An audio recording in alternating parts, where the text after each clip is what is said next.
नमस्कार, news India देख रहे हैं आप और आपके साथ मैं हूं मोनिका सिंह। प्रधानमंत्री मोदी का मन की बात कार्यक्रम जो है अब वो टेलीकास्ट हो रहा है। क्या कुछ कहा जा रहा है प्रधानमंत्री की तरफ से, सुन लेते हैं। बड़ा ही खास दिन है। आज एनसीसी दिवस है। एनसीसी का नाम सामने आते ही हमें स्कूल कॉलेज के दिन याद आ जाते हैं। मैं स्वयं भी एनसीसी कैडेट रहा हूं, इसलिए पूरे विश्वास के साथ कह सकता हूं कि इससे मिला अनुभव मेरे लिए अनमोल है। एनसीसी युवाओं में अनुशासन, नेतृत्व और सेवा की भावना पैदा करती है। आपने अपने आसपास देखा होगा, जब भी कहीं कोई आपदा होती है, चाहे बाढ़ की स्थिति हो, कहीं भूकंप आया हो, कोई हादसा हुआ हो, वहां मदद करने के लिए एनसीसी के कैडेट्स जरूर मौजूद हो जाते हैं। आज देश में एनसीसी को मजबूत करने के लिए लगातार काम हो रहा है। 2014 में करीब 14 लाख युवा एनसीसी से जुड़े थे। अब 2024 में 20 लाख से ज्यादा युवा एनसीसी से जुड़े हैं।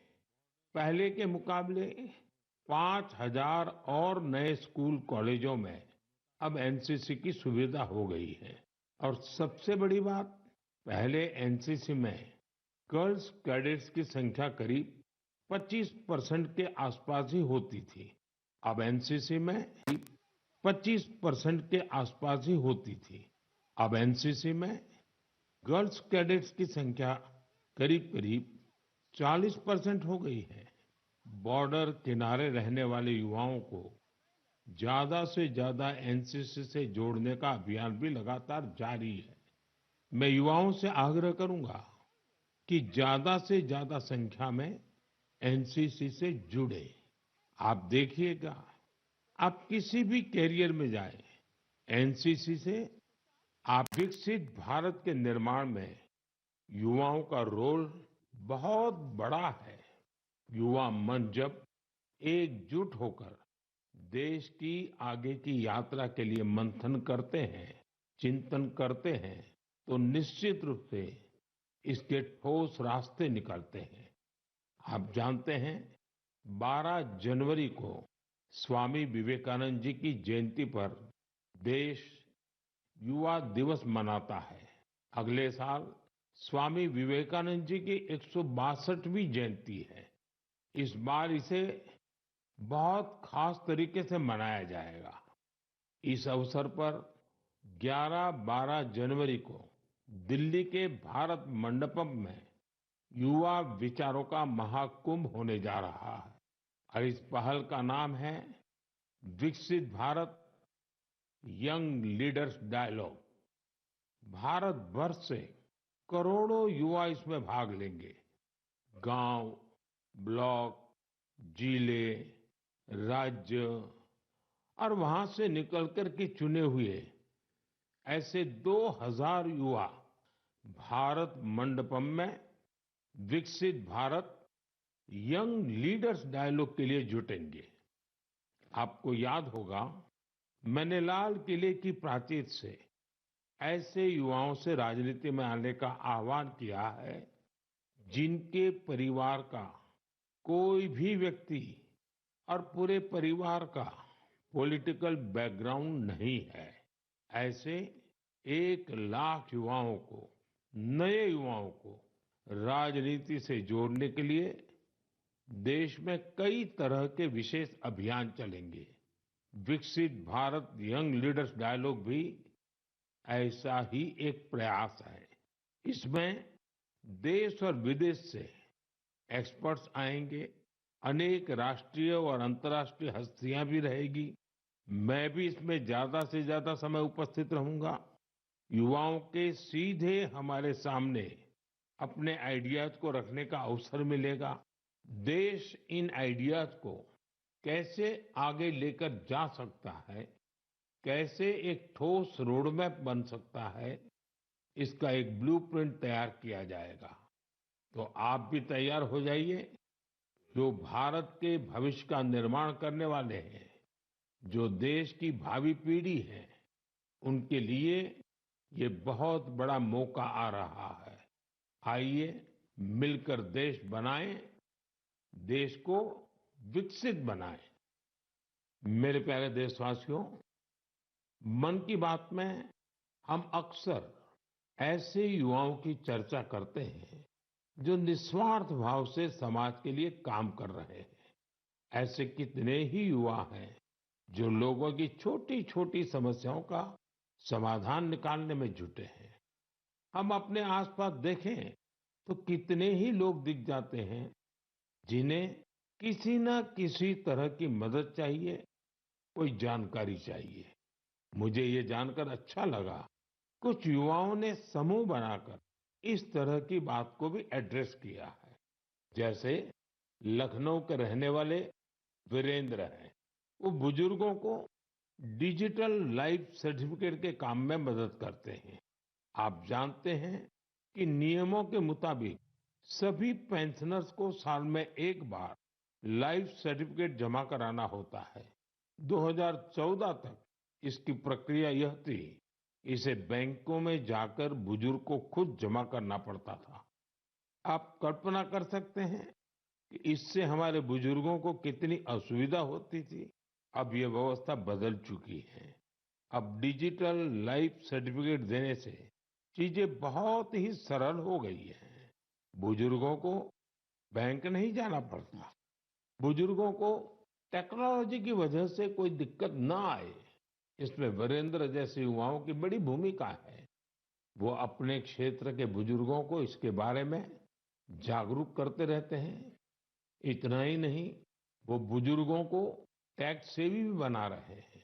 ऐसे ही प्रयासों से आज डिजिटल लाइफ सर्टिफिकेट पाने वालों की संख्या 80 लाख के आंकड़े को पार कर गई है। इनमें से 2 लाख से ज्यादा ऐसे बुजुर्ग हैं जिनकी आयु 80 के भी पार हो गई है। साथियों, कई शहरों में युवा बुजुर्गों को डिजिटल क्रांति में भागीदार बनाने के लिए भी आगे आ रहे हैं। भोपाल के महेश ने अपने मोहल्ले के कई बुजुर्गों को मोबाइल के माध्यम से पेमेंट करना सिखाया है। इन बुजुर्गों के पास स्मार्टफोन तो था, लेकिन उसका सही उपयोग बताने वाला कोई नहीं था। बुजुर्गों को डिजिटल अरेस्ट के खतरे से बचाने के लिए भी युवा आगे आए हैं। अहमदाबाद के राजीव लोगों को डिजिटल अरेस्ट के खतरे से आगाह करते हैं। मैंने मन की बात के पिछले एपिसोड में डिजिटल अरेस्ट की चर्चा की थी। इस तरह के अपराध के सबसे ज्यादा शिकार बुजुर्ग ही बनते हैं। ऐसे में हमारा दायित्व है कि हम उन्हें जागरूक बनाएं और साइबर फ्रॉड से बचने में मदद करें। हमें बार बार लोगों को समझाना होगा कि डिजिटल अरेस्ट नाम का सरकार में कोई भी प्रावधान नहीं है। ये सरासर झूठ, लोगों को फंसाने का एक षड्यंत्र है। मुझे खुशी है कि हमारे युवा साथी इस काम में पूरी संवेदनशीलता से हिस्सा ले रहे हैं और दूसरों को भी प्रेरित कर रहे हैं। मेरे प्यारे देशवासियों, आजकल बच्चों की पढ़ाई को लेकर कई तरह के प्रयोग हो रहे हैं। कोशिश यही है कि हमारे बच्चों में क्रिएटिविटी और बढ़े, किताबों के लिए उनमें प्रेम और बढ़े। कहते भी हैं, किताबें इंसान की सबसे अच्छी दोस्त होती हैं। और अब इस दोस्ती को मजबूत करने के लिए लाइब्रेरी से ज्यादा अच्छी जगह और क्या होगी। मैं चेन्नई का एक उदाहरण आपसे शेयर करना चाहता हूं।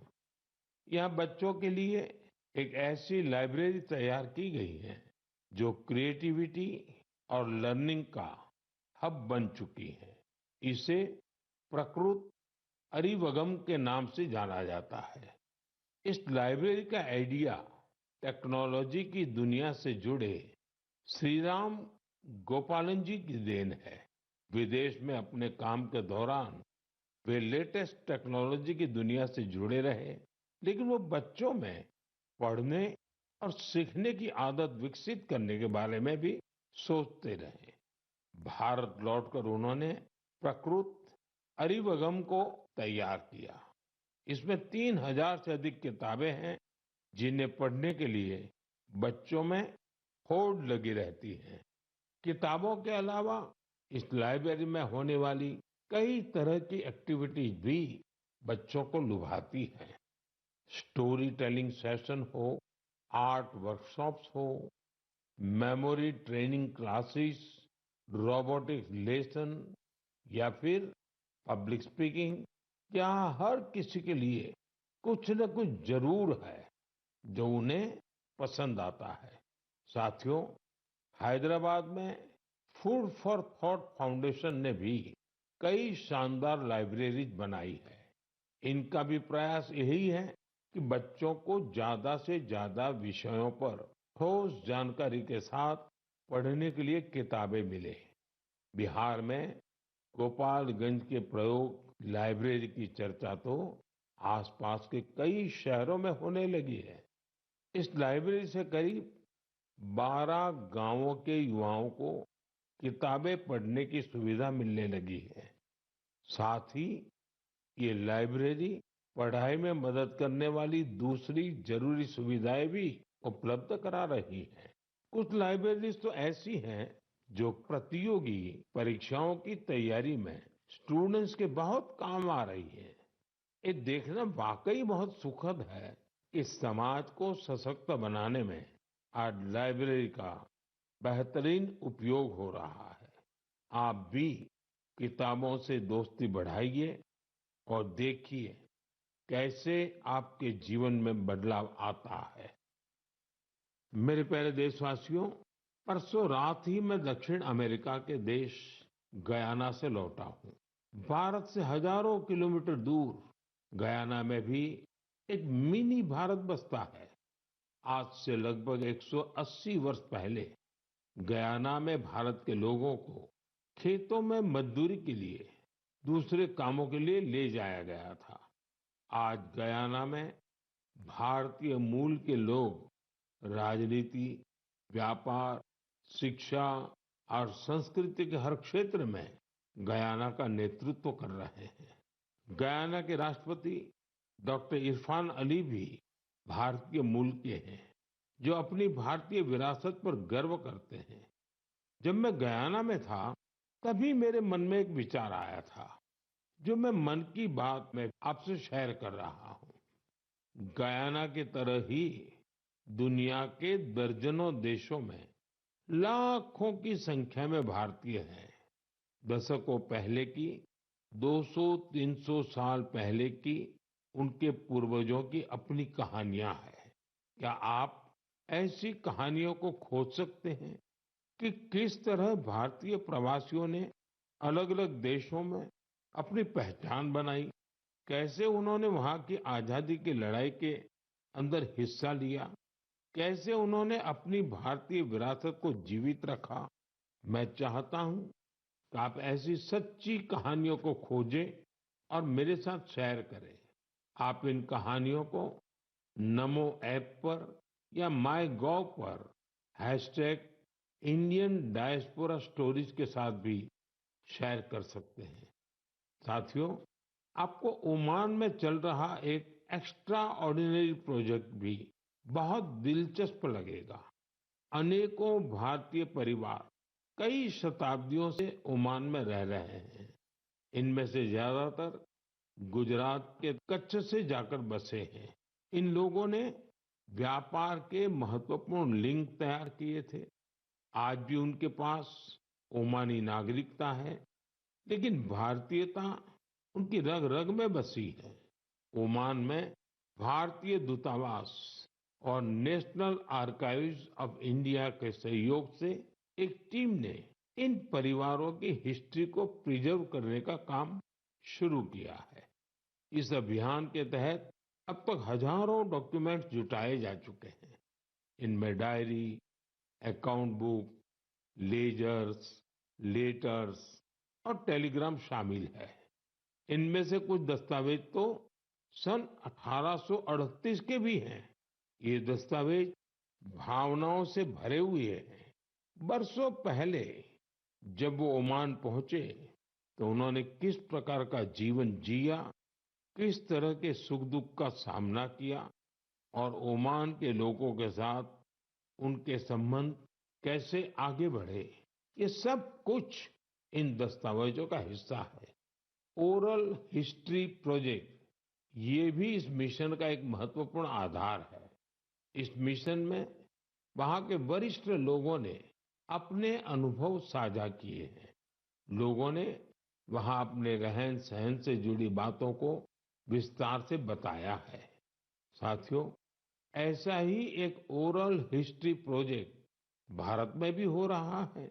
इस प्रोजेक्ट के तहत इतिहास प्रेमी देश के विभाजन के कालखंड में पीड़ितों के अनुभवों का संग्रह कर रहे हैं।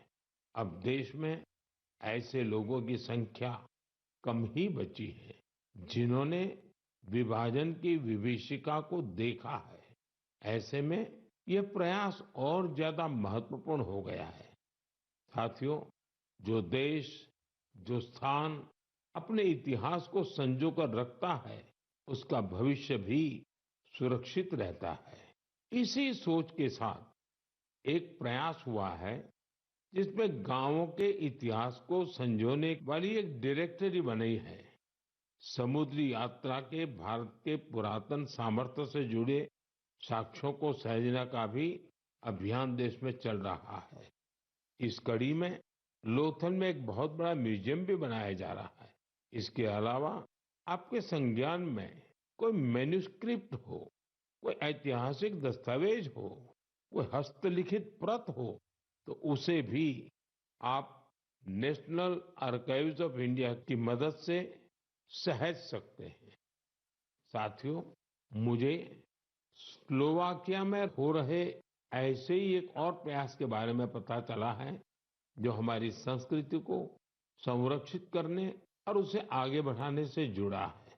यहाँ पहली बार स्लोवाक लैंग्वेज में हमारे उपनिषदों का अनुवाद किया गया है। इन प्रयासों से भारतीय संस्कृति के वैश्विक प्रभाव का भी पता चलता है। हम सभी के लिए ये गर्व की बात है कि दुनिया भर में ऐसे करोड़ों लोग हैं जिनके हृदय में भारत बसता है। मेरे प्यारे देशवासियों, अब मैं आपसे देश की एक ऐसी उपलब्धि साझा करना चाहता हूं जिसे सुनकर आपको खुशी भी होगी और गौरव भी होगा। और अगर आपने नहीं किया है तो शायद पछतावा भी होगा।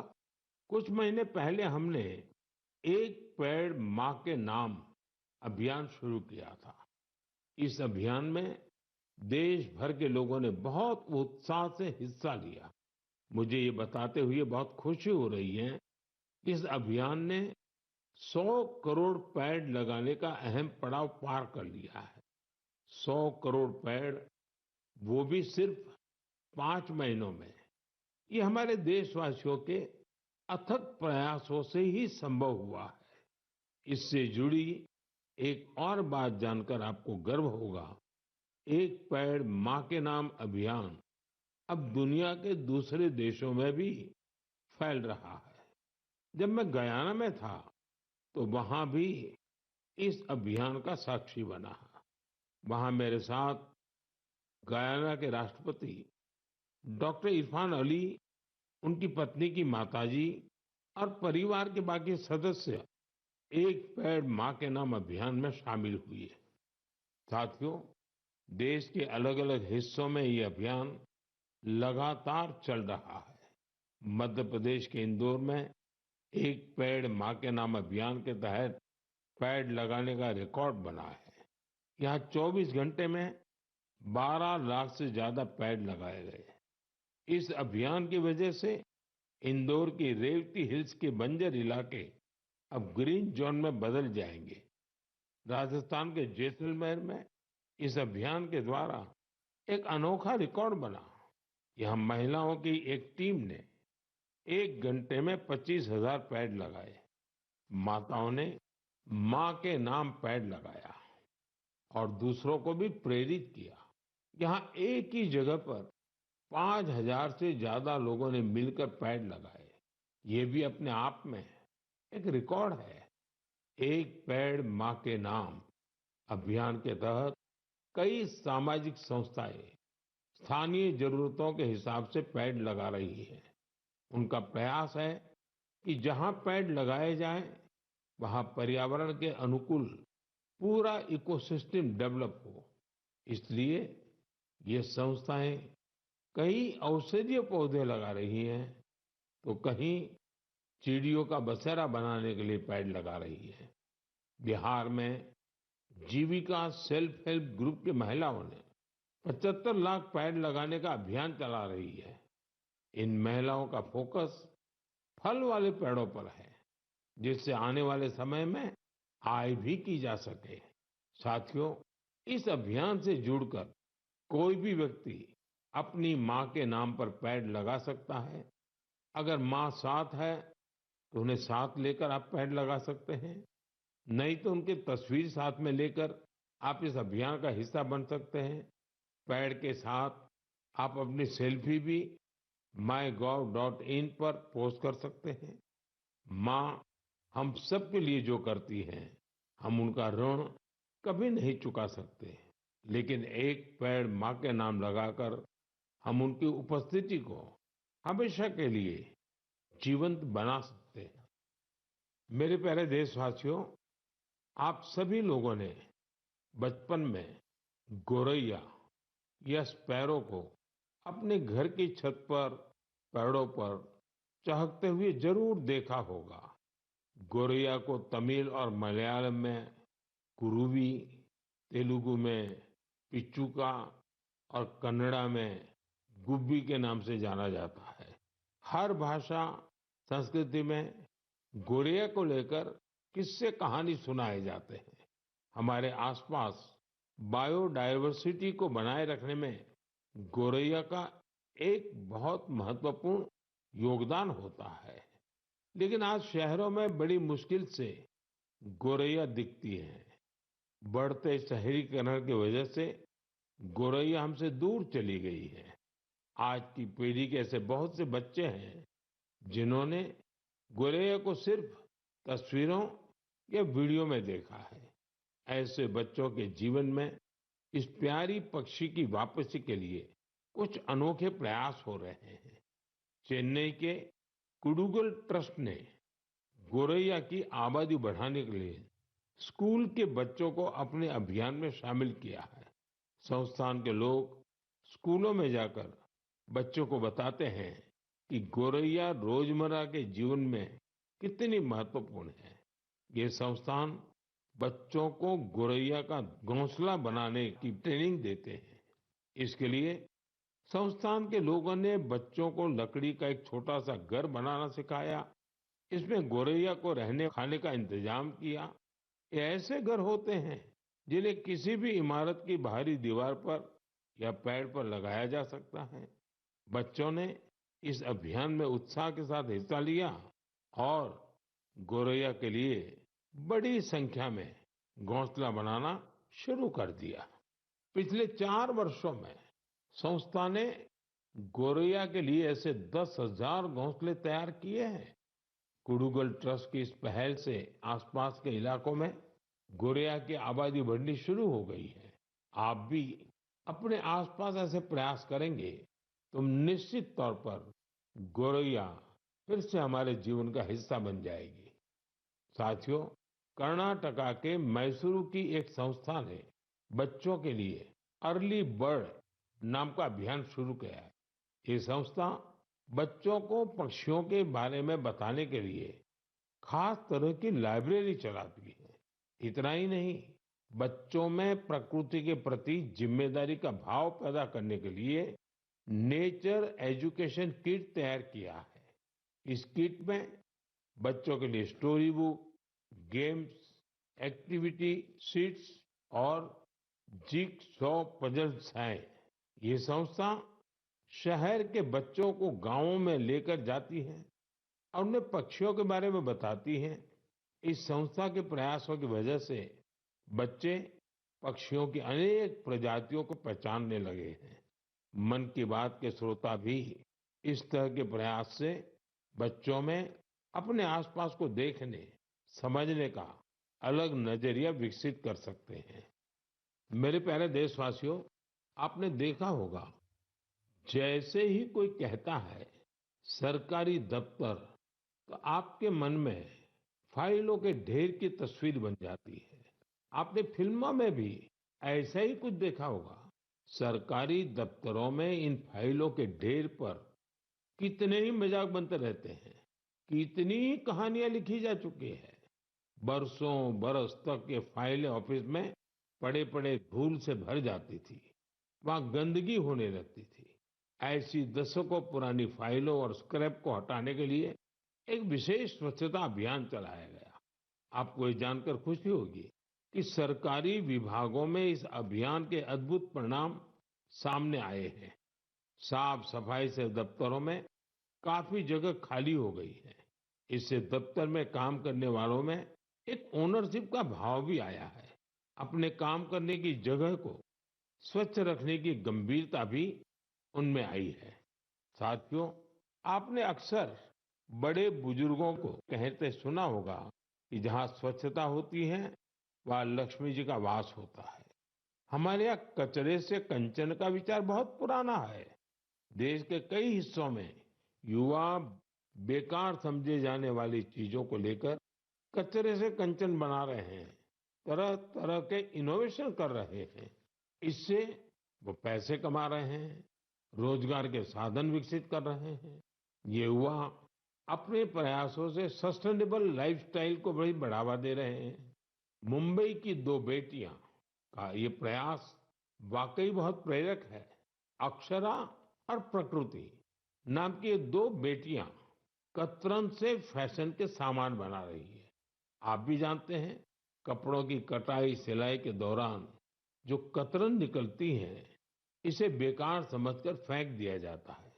अक्षरा और प्रकृति की टीम उन्हीं कपड़ों के कचरे को फैशन प्रोडक्ट में बदलती है। कतरन से बनी टोपियां, बैग हाथों हाथ बिक भी रही है। साथियों, साफ सफाई को लेकर यूपी के कानपुर में भी अच्छी पहल हो रही है। यहाँ कुछ लोग रोज सुबह मॉर्निंग वॉक पर निकलते हैं और गंगा के घाटों पर फैले प्लास्टिक और अन्य कचरे को उठा लेते हैं। इस समूह को कानपुर प्लॉगर्स ग्रुप नाम दिया गया है। इस मुहिम की शुरुआत कुछ दोस्तों ने मिलकर की थी। धीरे धीरे ये जन भागीदारी का बड़ा अभियान बन गया। शहर के कई लोग इसके साथ जुड़ गए हैं। इसके सदस्य अब दुकानों और घरों से भी कचरा उठाने लगे हैं। इस कचरे से रिसाइकल प्लांट में ट्री गार्ड तैयार किए जाते हैं। यानी इस ग्रुप के लोग कचरे से बने ट्री गार्ड से पौधों की सुरक्षा भी करते हैं। साथियों, छोटे छोटे प्रयासों से कैसी बड़ी सफलता मिलती है, इसका एक उदाहरण असम की इतिशा भी है। इतिशा की पढ़ाई लिखाई दिल्ली और पुणे में हुई है। इतिशा कॉरपोरेट दुनिया की चमक दमक छोड़कर अरुणाचल की सांगती घाटी को साफ बनाने में जुटी है। पर्यटकों की वजह से वहां काफी प्लास्टिक वेस्ट जमा होने लगा था। वहां की नदी जो कभी साफ थी, वो प्लास्टिक वेस्ट की वजह से प्रदूषित हो गई थी। इसे साफ करने के लिए इतिशा स्थानीय लोगों के साथ मिलकर काम कर रही है। उनके ग्रुप के लोग वहां आने वाले टूरिस्ट को जागरूक करते हैं और प्लास्टिक वेस्ट को कलेक्ट करने के लिए पूरी घाटी में बांस से बने कूड़ेदान लगाते हैं। साथियों, ऐसे प्रयासों से भारत के स्वच्छता अभियान को गति मिलती है। ये निरंतर चलते रहने वाला अभियान है। आपके आसपास भी ऐसा जरूर होता ही होगा। आप मुझे ऐसे प्रयासों के बारे में जरूर लिखते रहिए। साथियों, मन की बात के इस एपिसोड में फिलहाल इतना ही। मुझे तो पूरे महीने आपकी प्रतिक्रियाओं, पत्रों और सुझावों का खूब इंतजार रहता है। हर महीने आने वाली आपके संदेश मुझे और बेहतर करने की प्रेरणा देते हैं। अगले महीने हम फिर मिलेंगे मन की बात के एक और अंक में देश और देशवासियों की नई उपलब्धियों के साथ। तब तक के लिए आप सभी देशवासियों को मेरी ढेर सारी शुभकामनाएं। बहुत बहुत धन्यवाद।